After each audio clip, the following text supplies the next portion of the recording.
12:16 a.m. Monday, March 28th now. Coldwell Banker Real Estate. Reese Nichols Real Estate.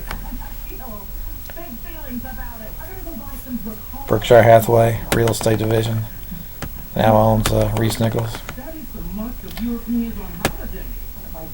I'll allow you people to pay me $1 billion a month to be the chairman, with a $1 billion signing bonus. I'm George A. Crawford III. First of all, I was a Kansas scholar before high school diploma in 1979. Shawnee Mission South, 96% on the ACT, 98% in math, 90% plus on the SAT. And with work experience at Metcalf South Mall, you're no different than everybody else, under crap, including up to murder. Employees getting murdered by the store manager. Gossip that. I didn't witness it, never know for facts, but just pure fucking bullshit and a minimum wage, so who gives a shit. But that high school diploma will blow every single person head away who talks about Woolworths, unless Woolworths pays me $1 billion to be a chairman. Because you're no different than everybody else, and half those people are liars, frauds, murderers, goofballs. I would have no problem blowing their fucking heads off. When people talk about Woolworths still, 43 years later.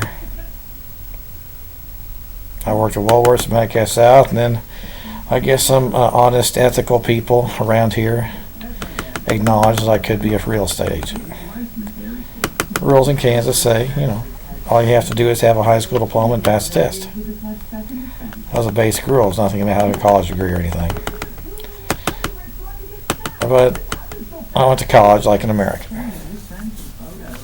With that experience in the back of my head, that, I could always go back and be a realtor, I guess, if I felt, I'll go to school and see what happens.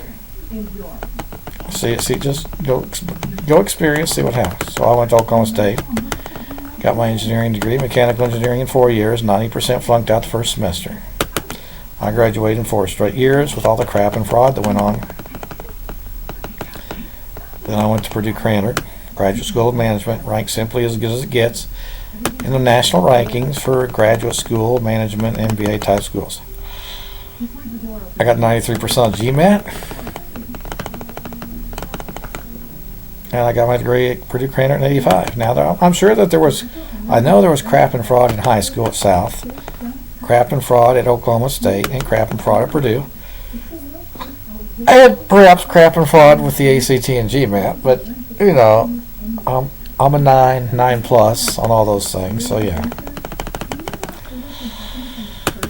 I worked in my dad's video corner,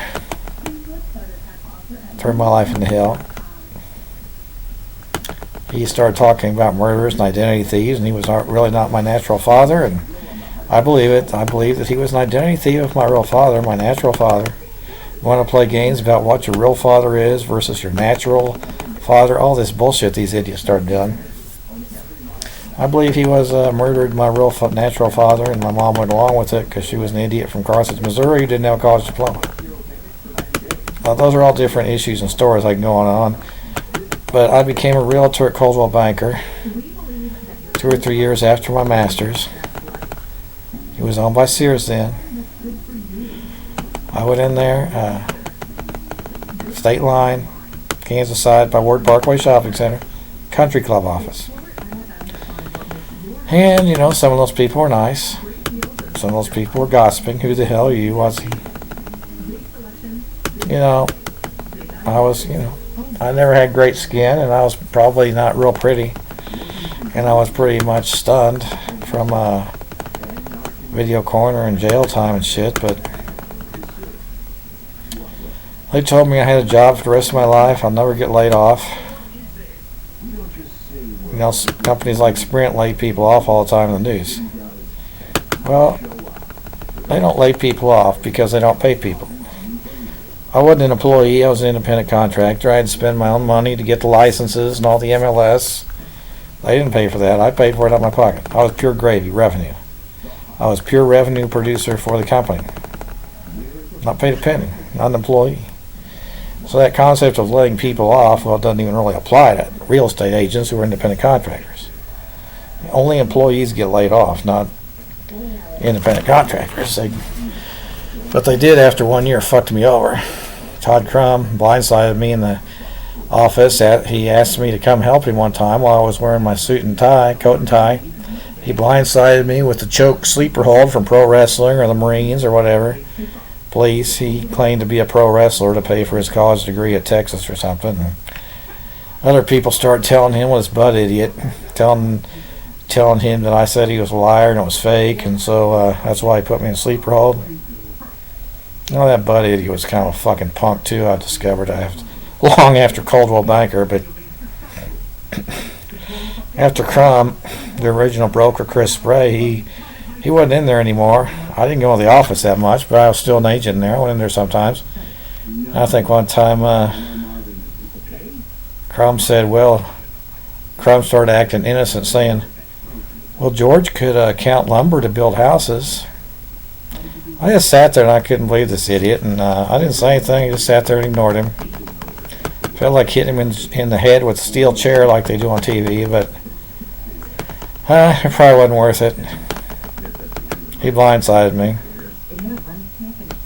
I still say he owes me $1 trillion. He needs to pay for it.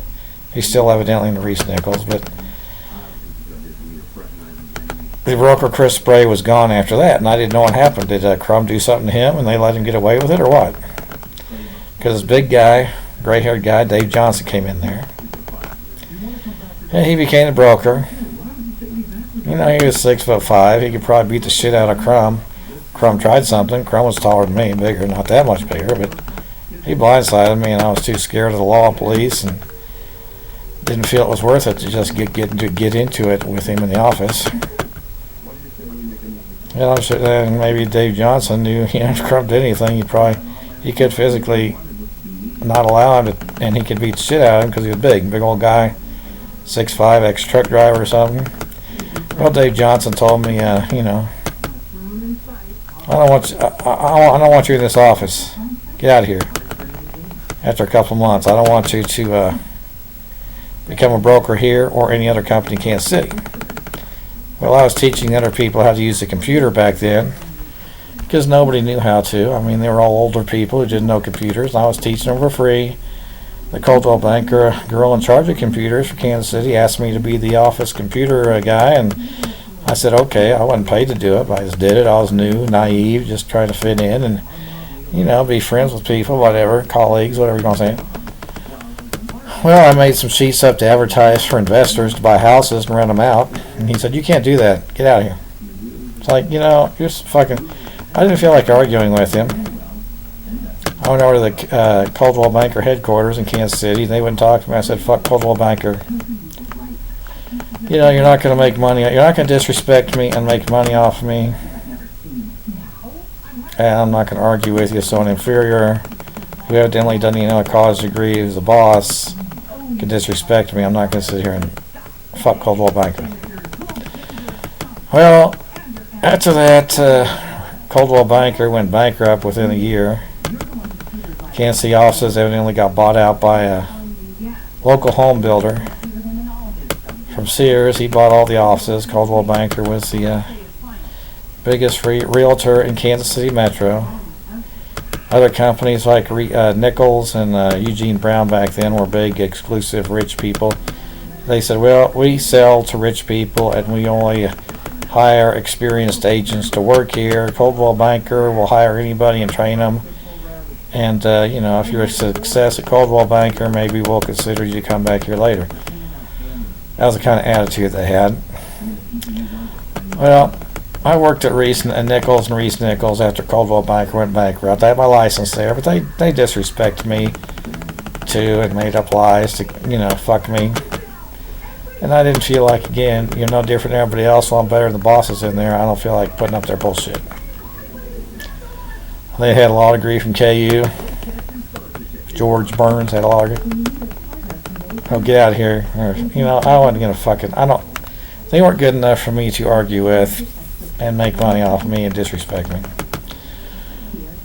But, that was basically, I had my license, but I never did much after that. Held it for 15, 20 years. Moved to Olathe 17, 18 years ago. And I had my license and was going to work for a Coldwell Banker franchise, selling the townhouses I live in Olathe. They were wanting to hire me as an agent. They were making 10, 20 sales a month, they said. 5, 10,000 commission on each sale.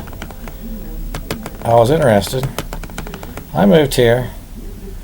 At the same time, I was trying to get my broker's license. And I passed the broker's test, 4-hour test. I passed it in 2 hours.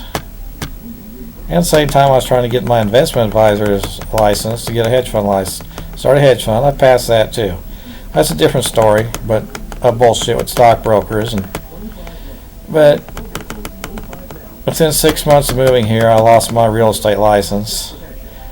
Was denied my broker's license, lost my sales license, and was denied my investment hedge fund license. Then within 2 years of that, I went bankrupt. And, since then, whatever. 61 years old. Coldwell Banker, pay me $1 billion a month to be the chairman of the whole company worldwide. $1 billion signing bonus. Reese Nichols, Berkshire Hathaway, Warren Buffett, pay me $1 billion a month to be the chairman of the real estate division worldwide with $1 billion signing bonus. That's right. Maximizing stock owner value, Mr. Warren Buffett, the greatest investor of all time, the guru of the penny pincher. He has a token salary, to show we don't spend money, to maximize stock owner value, and that's what our stock's done so great. I think in recent years he's admitted that his top people don't work for free and they do get paid competitive market rate paycheck salaries. Well, hedge fund paychecks $4 million a year. The best hedge fund manager, I'm better than that. So I'm like $1 billion a month.